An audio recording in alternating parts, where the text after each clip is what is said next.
Nobyembre 3. Araw na sinabi ng universo, dalawang gwapo, doble ang gulo.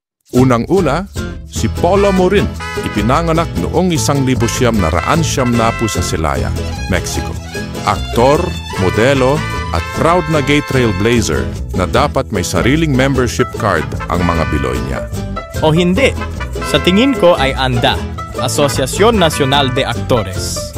Kung alam mo, i-post mo lang sa comments. Ngayon ay out at proud na si Polo. Pero sabihin na lang nating hindi planado ang paglabas niya noon.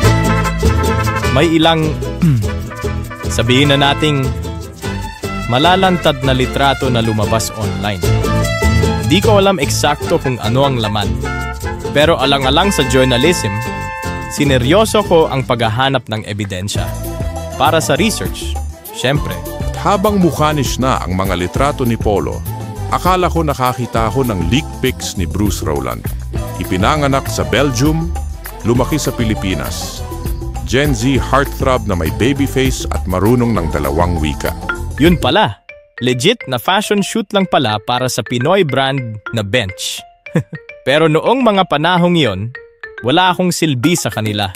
Pero sa ngayon, wala pa akong magagawa ron. It's October. Naku, nasaan ang mga susi ko? It's October. If you know, you know. Nako, nasaan ang mga susi ko? Kung alam mo, alam mo.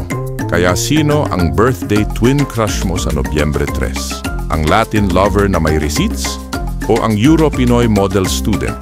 Kahit alin, malinaw.